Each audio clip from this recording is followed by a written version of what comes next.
But the theme tonight is otherworldly. And I thought, oh wow, I'm good. I'm a worldly kind of guy.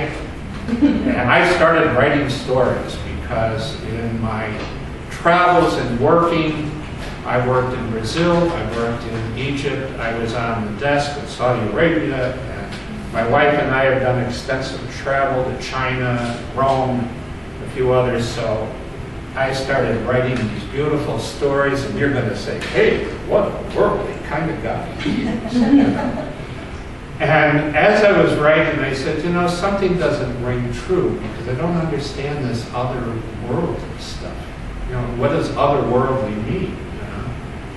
So I went to the dictionary. Well, actually, I went online to the dictionary, and I got the definition. And sure enough, there is a definition of a person of the world who's world traveler. But that's the secondary definition. And the first definition really got to me. And a worldly type of person is somebody that focuses on the world rather than another world or spiritual matters.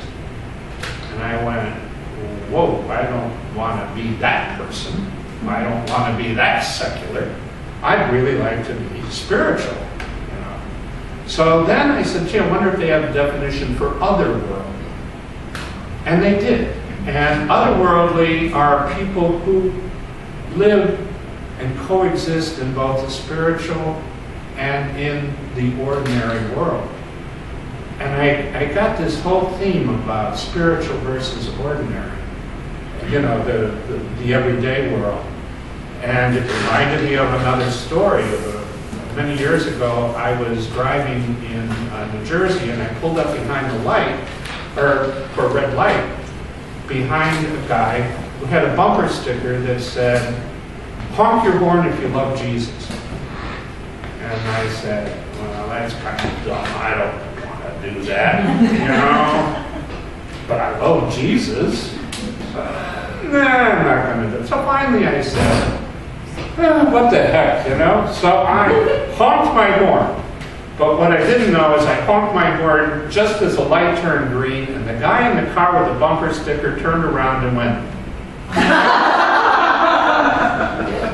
And I thought, this is a perfect example of otherworldly. I was spiritual because I honked my horn because I love Jesus, and he was ordinary because he gave me the finger. So I wanted to do stories about how I was spiritual and applied to other things to this world, and I couldn't do it because I don't think I'm as spiritual as some of the most wonderful folks around me. And I wanted to tell you a few stories about them. The first one is my wife, which I'm not going to tell a whole bunch of stories about because she's right over there. But I am amazed at her spirituality because she doesn't wear it on her sleeve. She isn't one of these, bless your heart, God bless. She isn't one of those, but she's very private about her spirituality, and I'm always amazed at the size of the woman's heart.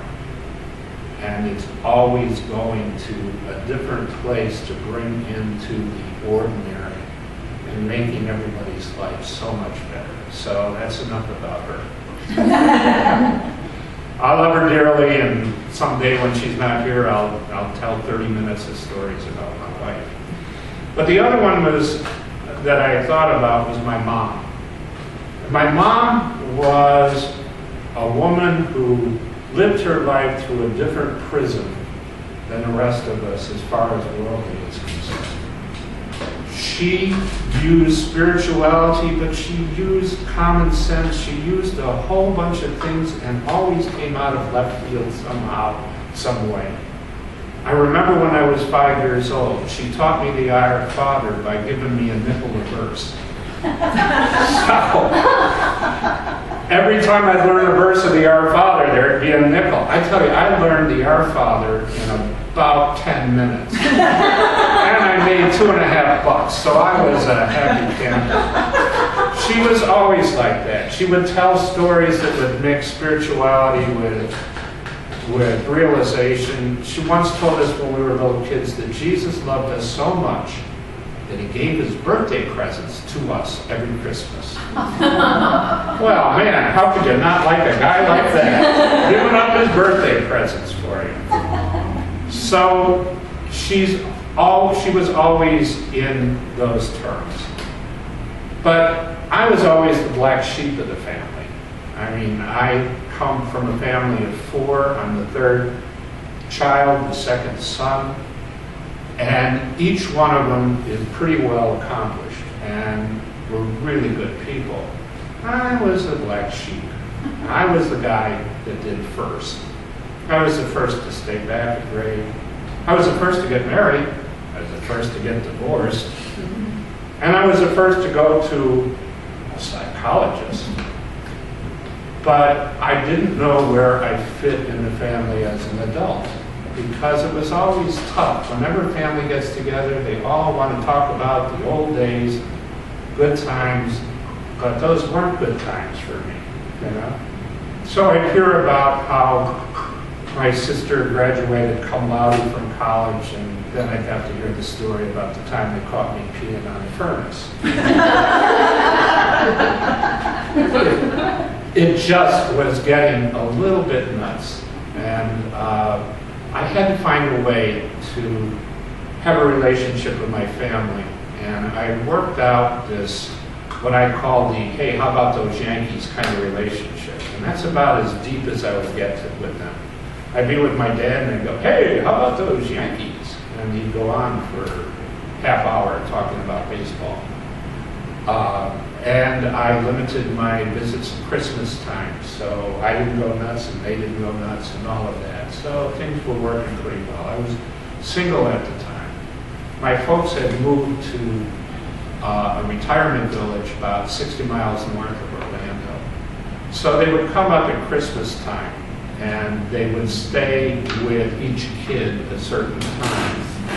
One of the times they stayed with me, which is pretty funny because I had a water bed, which my father loved, but he tossed and turned, and he would float my mother right off the water bed onto the floor. And the next year she came to visit me, she had this little bag, and in the bag was a blow-up mattress. She wasn't going to sleep with my father in the water bed. But for the most part, they were down in Orlando, which made my relationships and how to handle my family a lot easier because they weren't around.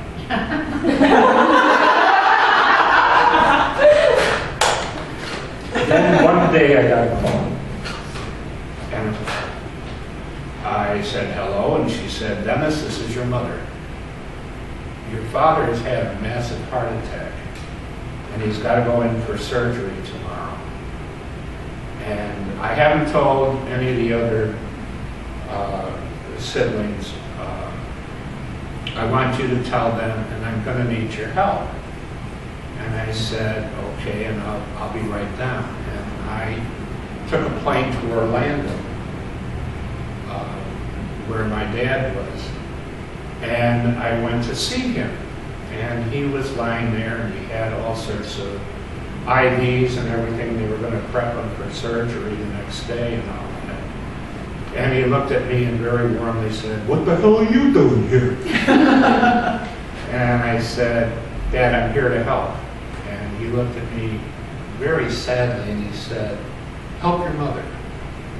And I said, I will. And I said, you know, Dad, I don't know what you want if you die. I want to make sure that I take care of anything you want if you die. And I got to tell you, he looked at me and a cloud lifted from him because he had all sorts of plans and he was afraid to tell my mother. And I got all his burial plans, who's supposed to speak, and you know, all of that, and he was so relieved. That night, I had dinner with my mother, and we were discussing, you know, what needed to be done the next day. And I said to her, Mom, I don't understand something. I said, why did you call me? I'm the third child. I'm the second son. I don't know why you didn't call Pat or Terry or one of them. Why did you call me? She said, you know, Dennis, you're the only one of my kids that's ever been in trouble. And although I never liked a lot of the stuff you did, you're the only one that can handle trouble to this magnitude. That spiritual thing that she did cost justified my entire life. And it was me. And that was my mom.